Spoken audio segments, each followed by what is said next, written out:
Unaonaje ligi ukiwa nje kama mtazamaji hivi sasa, kampeni unaionaje?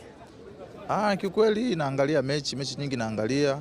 Kiukweli ligi yetu inakuwa, ligi inakuwa sana kwa sababu kila mechi sasa hivi unavyoona imekuwa tough. Yaani hakuna yule mnyonge ambaye anasema mimi naenda tu huyo mtu namfunga. Lazima utumie nguvu, lazima utumie jitihada ili kuweza kushinda mechi. Kwa hiyo naamini ligi yetu inaenda vizuri, inaenda kukua.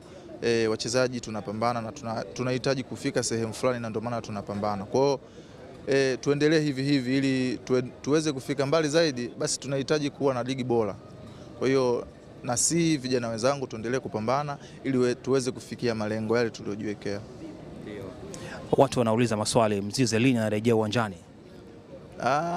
Mimi kurejea uwanjani kiukweli hiyo taarifa iko na madokta wangu. Madokta wangu ndio wana taarifa rasmi ya mimi kurejea uwanjani nitarudi lini, na naamini hata klabu yangu ilishawahi kutoa taarifa kuhusu mimi nitarudi lini uwanjani. Kwa hiyo taarifa zaidi naamini klabu au madokta wa timu ndio wanayo taarifa zaidi.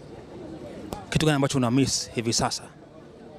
Kiukweli na miss kwa sababu unajua ukizoea purukushani za mechi huku na kule nini, lakini sasa hivi unajikuta tu umekaa nyumbani unawaangalia wenzako. Kiukweli na miss moment za wenzangu, na miss vitu vingi kwa sababu muda mwingi nakuwa tu mimi na madokta, nakuwa tu nyumbani, nakuwa tunaangaliwa na madokta. Kwa hiyo na miss vitu vingi, kuna utani, kuna nini, yani wachezaji tupo kama watoto fulani hivi. Kwa hiyo vile vitu na vimisi vingi sana.